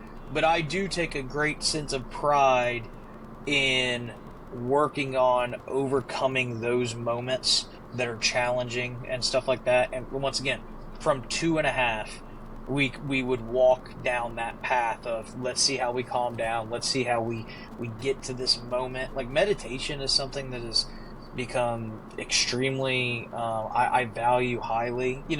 If you actually look at, there's a really great stat that somebody put together, and how much better you perform when your heart rate is lower. And it's like, they talk about like Tom Brady. It's Tom Brady's heart rate just never gets high. And it's like, you're just able in those clutch situations to just stay calm. It just be another moment, and all that comes. It doesn't come just. It's not a natural. It's a probably 1% natural. That's practiced, man. That is very, very, very practiced. Jordan always says practice should be way harder than the game, right? So it's right. Like, if I practice with my kids on this, and I work on this, and we attack every single thing when it comes up, then when you get to the game, it's easy. So that's my fatherly advice, is don't underestimate the intelligence of your kids. Don't be afraid to not just do something fun. And don't be afraid to make them do stuff they don't want to do. Like, Brooklyn probably doesn't want to have those conversations. Like, too bad, I'm teaching you something. Like, I don't care that you want to run and stuff like that. And by the way, like, if you're not going to, like, when I speak, you listen. That's how this transaction works. That's how this transaction is going to continue to work. And like, you don't get to just, like, not respond, not pay attention. Like, no, like, there's, like, I'll hit, like, Scarlett today. Scarlett's been 2 for 2.5 months, right? Scarlett today was, like, running around being all crazy, and I was like, hey, come get daddy a hug and a kiss. It's time for night-night. She's just running around, and literally I was just like, Scarlett Grace. And she just, like, stops. And I'm like, and she just looks at me, I'm like, now. And I just pointed down, and she just came straight to me. Like, that's all it takes. You use the dad voice, you use that stuff, but once again, if you just let them go and do whatever you want and stuff, like, I'm a believer in shutting that stuff down early. So that's my piece of advice is you practice harder than you play. Your kids need to struggle and overcome and learn how to do things on their own. So if kids don't have preschool, okay, and let's say they're going to a situation where because you've known Andy for a long time. Let's say they don't know the principal outside of just meeting them for welcome to school day kind of thing like that. So in 10 to 15 sentences or less, no preschool, don't know anybody at this school, dad's going to drop them off at kindergarten in the fall. What's your advice? Go. Talk to them early. Prepare them early. And let them go. Like, you're going to drop them off. You're going to have an open house or something where they meet their teachers and stuff like that. And at kindergarten, it should be a very friendly relationship. They should know and they should be looking forward to that. There's your teacher. Go. Like, hard. See your room. I'm going to love on you. I'm going to kiss you. I'm going to walk you into the room first time. But I got to go. Like, you don't understand. You think this is hard for you in the moment, child. This is infinitely worse for me. So if I can leave, you can stay. Yeah. So. Kick them out of the nest, see if they fly. Yeah, man. Like, and if they don't, like, fall down 9 times, get up 10, right? Like, I'm a big believer in pressure makes diamonds, adversity makes, like, what's the saying? Hard times make strong men. Strong men make easy times. Easy times make weak men. Weak men make make hard times. Hard times. Yeah. Yeah. Like, it's a cycle. Yeah. Yeah. And like my kids will be better than me. Like, I'm going to take all this now. That's my job. It's not my job to necessarily make them better than me, but it is my job to take all of the knowledge about life that I have and give it to them as well as I can, and until they're 18, keep them on the best human path that I can, and then it is very much out of your hands. But and once again, you kick them out of the nest and see if they. And no, I'm not going to kick my kids out of the house and stuff like that. That's not how I'm wired. But what I'm saying is, like, that's like, no, like, this is your life. This is what life starts to look like. Like, let's see where this is going. Gotcha. There you go. Yeah. All right. New game. Logan X3. Okay. X equals 7.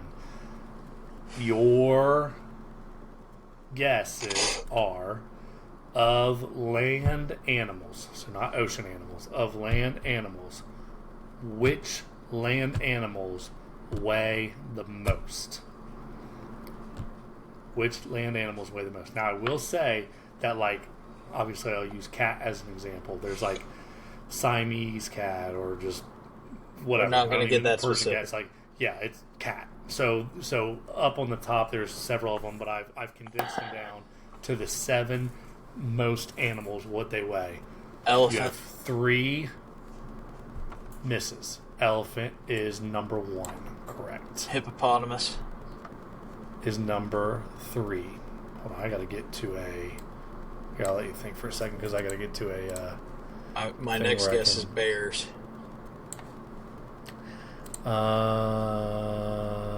Grizzly or polar is one of those two. Why can I not? Google Docs is struggling for me right now. Let me just do this. I'll do this. What's strikeout? Control S? I have no idea. Okay, elephant you got. Hippo you got. Bear is 7th, both polar and grizzly. Oh my. Are right in that. So. And not... Wow.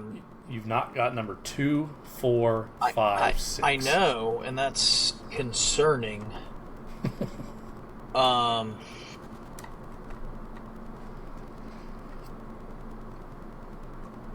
Heaviest.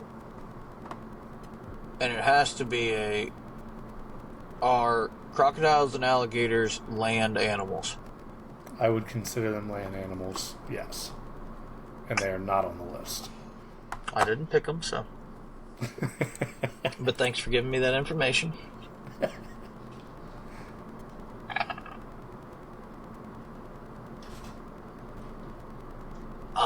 Man, what? I'm gonna take a big stab on like the giant mooses. I'll give it to you. Cow, bison, yak, all kind of fit into that same category. That's you just gave me one there. So I'll give it to you. Okay, is that 2? That is 5. What is 2? What is heavier than a hippo that's not an elephant? Correct. That would be. And then you have 4 and 6. And not ocean. Dude, this is gonna. I thought about giving you a shot clock. We're not going to do it this week, but if. Yeah, no, I mean, no, we should do a 24-second shot clock. We should 100%. Okay, wow. we'll do a 24-second shot clock starting now. Timer. You actually have more time. Okay. I don't. Shot clock. A giraffe. Giraffe is number 4. Okay. Shot clock reset. I just don't think there's any cat that's that big. Like, let's go gorilla. Gorilla is not on there. Strike 1. There's no way that a lion is bigger. Is not bigger than a lion. Strike 2. What it's in the clutch time now. Hell? What is bigger than a hippo? Aren't hippos like 1,500 pounds? Hippos are big. This second animal's big too, though. I will say that it's kind of the same idea of a hippo. They kind of look similar, but one doesn't get in the water. One's in like rhinoceros. There you go. Rhino is number 2. So what am I missing? You're missing number 6. You have 24 seconds. What was 7? What was 7? Bear, like grizzly and polar bear. And I mean, big bears get to like 1,000 pounds. 10 seconds. Yeah, I'm gonna end up losing. I just don't. Give me another 10. Give me another 10. Let me. Okay. Go. I'll give you another shot clock. Just don't speak for just a minute. I've got to go.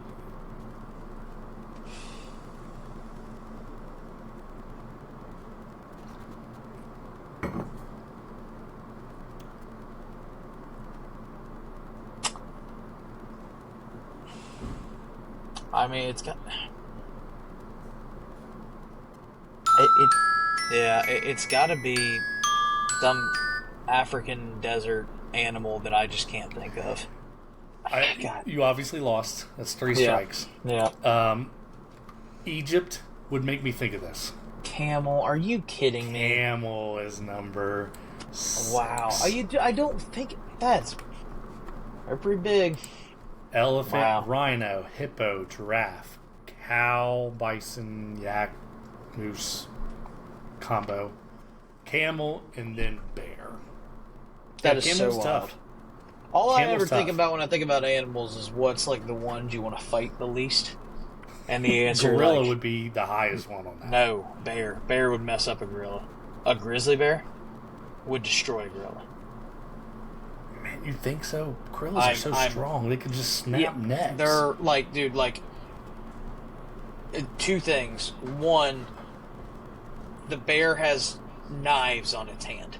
Yeah. Have you ever watched, actually, there's a fantastic, next time you get a chance, go on YouTube and watch grizzly bears fighting.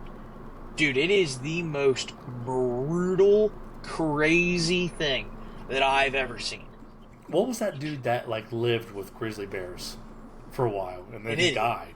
An idiot. That's that dude. He's. No, there's actually the movie's pretty good that they kind of briefly made about his life called Into the Wild. Eli Hirsch, I think is his name, was the guy. Young Kristen Stewart was in that. Solid little movie. Into the Wild, the Grizzly Man, isn't that what it's called? Timothy Treadwell. Is that what I was talking about? Into the Wild. Grizzly People. Emil Hirsch. Every year he went and lived. Grizzly Man was his documentary. So I'm trying to figure out what Christopher McDaniels. Yeah, this guy's name's Timothy Treadwell. So this dude, he went and lived. I forget what it was, but he lived with these grizzly bears for long periods of time. Oh, I know. And eventually, a bear did what a bear's going to do, and kills him. Yeah, and he ends up and killed him and his girlfriend, I think. But it was People like a 20. Let me look this up. 28-year-old bear who ate them. And the reason they know that is because they found human remains in the poop. bear's stomach. Yeah. No, not in. Oh. I'm sure they killed the bear. The audacity you have that you think you could live with bears is insane to me. Dude, people who are just do things that are just so reckless with their lives. Alex, what's his name, who did the free solo? Free solo. Dude, that's where you climb up mountains with Mount Everest. No, he doesn't do. No. Way dumber than that. Way dumber than that. Infinite. You've never seen free solo? No, I've never heard of it. Look at it while we're on here. Look at free solo right now. Okay. Oh, the extreme rock climbing. No support. And look at that mountain that he climbs there. And I mean, you're not talking about, Everest you can walk. This guy's climbing. First off, Everest you cannot walk. It is as high as a plane is in the air. I'm very well aware. How do people get up there? They don't climb up cliffs, they walk. People die going up Everest. I'm very well aware. You know how many people have free soloed that rock? A lot less than Everest. Yeah, but what's the success rate of climbing? Everest. It's actually probably about 85. No way. Yeah, dude, they've made it so much simpler today with modern technology. What percentage of climbers survive Everest? The death rate from climbing Everest in the last 30 years is about 1%. So 1 out of every 100. 1%. You think 1% of the solo guys have died? No, dude, no one had ever done that throughout human history until 2018. So that thing's batting 100% right now. No, Everest he didn't. is batting 99. Stop. Look at that mountain, Jay. Look at it. I get it. I'm not saying that it's not crazy. He does that with his hands in chalk. It's a wall, bro. Go right behind you to your wall and start climbing. He's got cracks. Jay, you got a ledge. I can see it. Go climb it. You want me to climb this one live? Yeah, actually, I really do. Dude, I wish I knew more about this. This is some success is becoming more likely, but it was only at 32% in 1990 to 2005. So 1 out of every 3 did it. 1 out of every 100 died. How many people have free soloed Cal Capitan? Let's see. El Capitan, June 27. I don't think you're appreciating that 1% of people that die Everest die. 1 out of every 100. Would you play those odds? Would you play those odds? Oh, yeah. I mean, I have no... No, actually, I wouldn't, because I just don't put myself in situations that I death agree, is... But I'm saying, if you had a 100% die rate you can put this out to a poll. We can edit this out however you want. What is more dangerous? Climbing Mount Everest or free soloing El Capitan? First of all, you're not realizing that there are the amount of people in the world that have the ability to climb Everest. Agree. Is like literally, there probably are not. Oh, I don't know. I don't want to say that because there's so many great athletes and stuff out there, but like the percentage of like you have to be in the top 1% of humanity. You don't have to be that to do Everest physically. Dude, I don't know. It's taxing on your body. You sleep Success in between rates. it. I'm reading this right now. You Success sleep rates, in between it. Success rates plummet after age 40 on Everest. So that means you do have to be in shape. No crap. Okay, El Capitan is 3,600 feet straight up. I'll give you $20 in the next month if you can climb any rock surface 20 feet. 20? 20 feet. $20. I'll give you 100. It's the safest bet I've ever made, and it has to be you have to be going straight up. You can't walk up this thing. Yeah, I understand what you're saying, but you're making it sound like Everest is just a walk in the park, and it's not. It's not a walk in the park, but compared to free soloing with your you have a lot of equipment with Everest. You have chalk and your hands. I'm just saying, hold on. I'm gonna end this debate right now. The older you are, the more likely you are to die for Everest. So we better get on it. If we're going to do it, we got to do it now. Stop.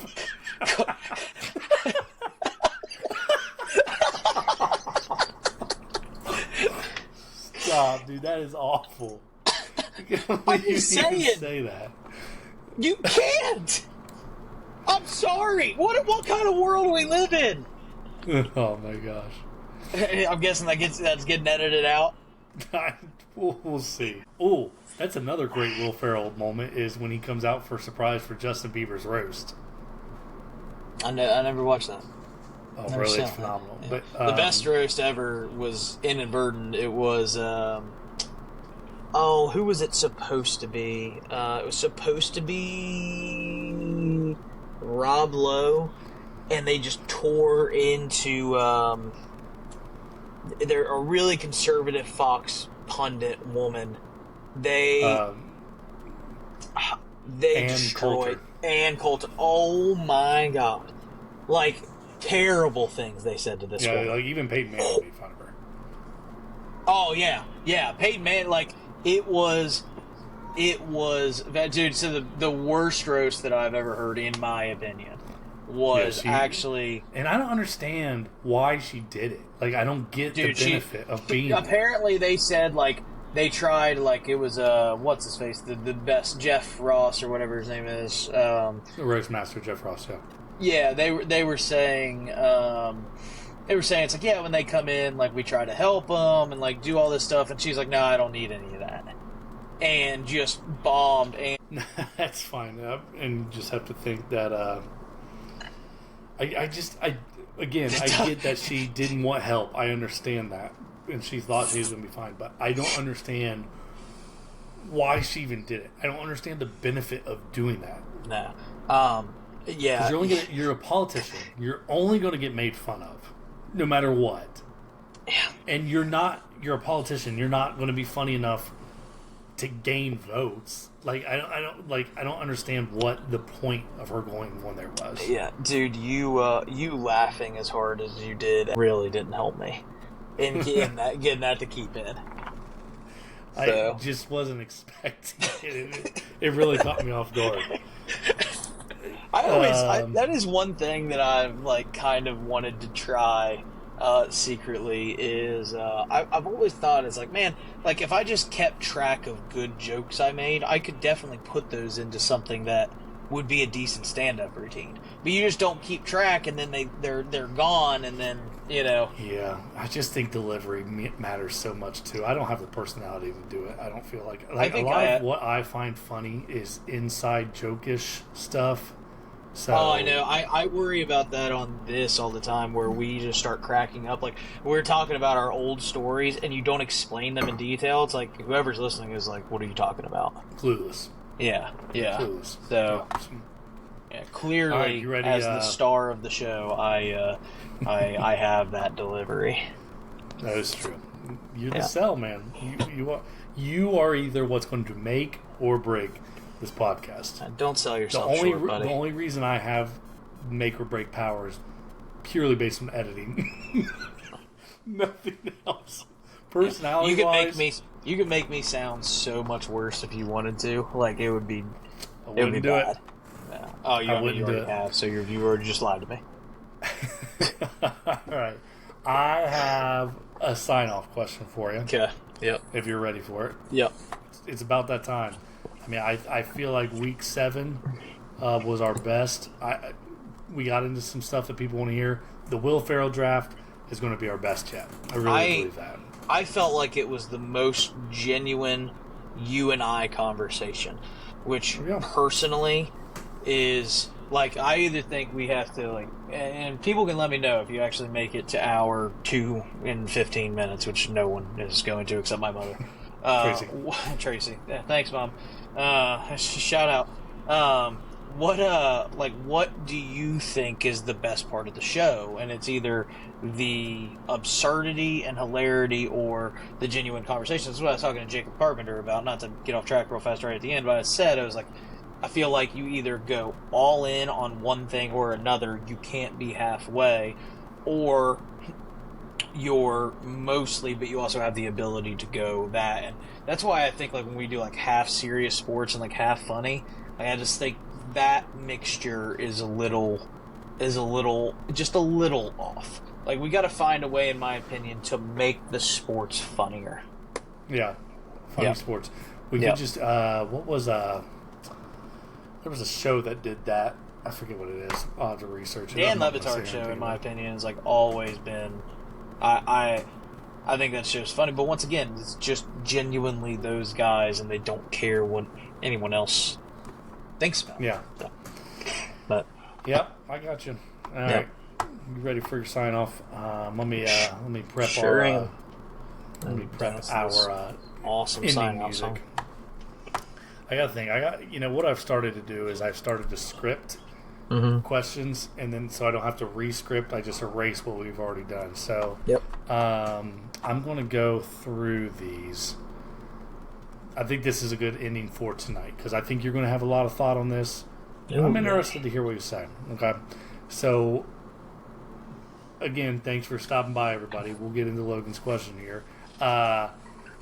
Would you rather be 12 inches tall or 12 feet tall? Hit me with it. 12 feet tall. Absolutely, no question, 12 feet tall. Assuming, because we didn't specify that it comes with any medical abnormalities that, because insanely tall people usually have bad lives. Assuming that it's not that, you're just a normal person who's 12 feet, you can stomp on the 12-inch person if you're 12 foot tall. You don't have that ability the other way around. You would be constantly afraid of every spider you saw. Like, they would be like, you're so much more vulnerable as a person. 12-foot tall man, like, no man is like destroying him in combat. You can't even punch him in the face. It's too tall. No, like, definitely 12 foot, and you just have to find a way to build a home that accommodates a 12-foot tall person. There you go. There you have it. 12 feet, way better than 12 inches. Week 7 in the books. We'll do it again for 8. Appreciate you. Remember, only 20% of you are subscribed. Tracy, we appreciate you being subscribed. Everybody else along with her. Appreciate everybody stopping by.